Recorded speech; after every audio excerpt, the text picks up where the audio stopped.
I'm Joanne Toms. And I'm Joe Miller. And we're here talking about tree pruning. So Joe, pruning can be really intimidating for a lot of homeowners. Help us out. What are some main tips that you have on tree pruning? Yeah, I want to make this simple, and the tips I'm giving you today would be for trimming smaller trees. If you have a tree that's really big and requires a lot of ladder work, we really recommend hiring a professional. But to start out with, the correct tools are always important, and a hat, whenever it's sunny here, which is all the time, is always good to wear. And I always try to remember, especially with pruning trees, to put my strings inside the hat, because if you're on a ladder, you don't want that to get stuck somewhere or in the string be here around your neck or anything. So I brought some tools today that Joanne's helping me with.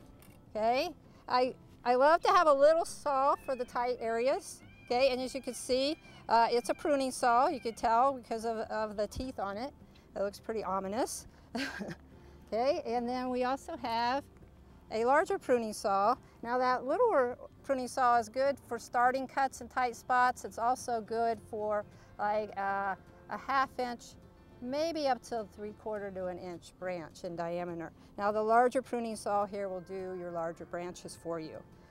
Okay, and then the last thing we have, and this is used for the smaller branches, and this is a set of loppers. And as you see, it has a curved and a bypassed blade. Well, this is the type we recommend. The ones with a flat blade, or it doesn't bypass, the anvil type, we do not recommend, because they just squeeze the branch as opposed to cutting it. Now if you cut with the blade on the outside, let's say I want to cut this little branch here. First I look for the collar. Okay, and can you see that little spot there? Can you see that, Joanne? Oh, yeah. Yeah. Okay, so that you want to stay on the outside of that collar. You don't want to cut into the main branch here. Okay, so if you keep your blade away from that, this is the kind of cut you get. Oh, I still have a little stub there. We don't like that stub. Okay, that's not good. The stub will die back into the branch and make the branch that we want to keep weak, and it could snap off in a wind.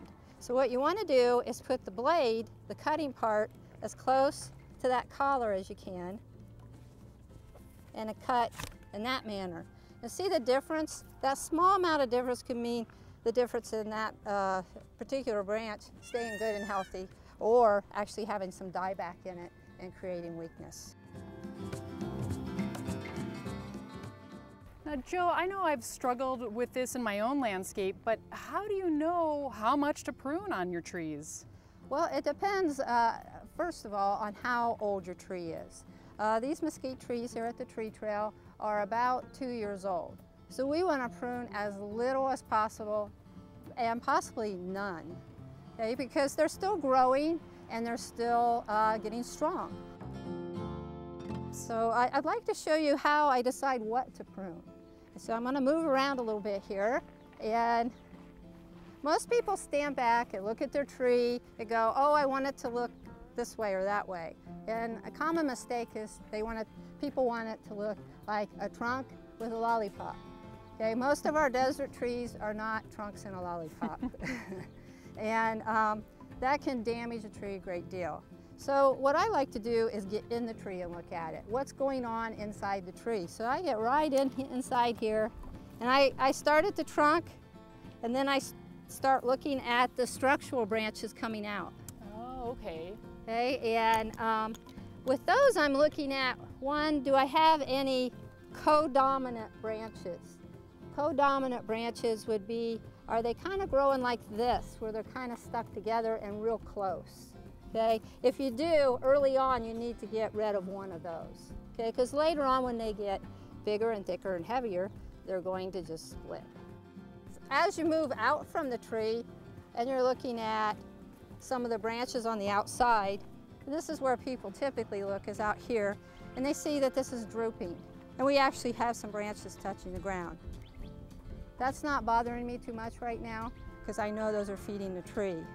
But if you want to lift a tree, sometimes the best way is just to start with a small branch at a time. Okay, you could start with like this branch, okay? prune it back to here, and you'll actually take weight off of the tree. Joe, these are desert adapted trees, these are mesquite, so what is a good time of the year to prune the desert adapted trees? Yeah, generally when they're going dormant in the fall, winter, as opposed to now when they're actively growing in the hot season, they have a lot of sap in the tree.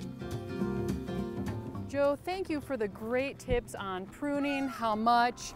I really took to heart the lesson that less is more, especially for these young trees that need to make food for themselves so that they can grow to be the wonderful shade trees that we want here in a desert climate. This is great information. Again, for our viewers, we definitely want you to check out our website. You can learn all about tree care, particularly tree pruning, and that's at www.glendaleaz.com/trees, or give us a call and we'd be happy to help field any of your questions. Just call 623-930-3535. So we hope to see you out on the tree trail. Again, lots to discover, lots to explore, and a lot to learn. See you next time.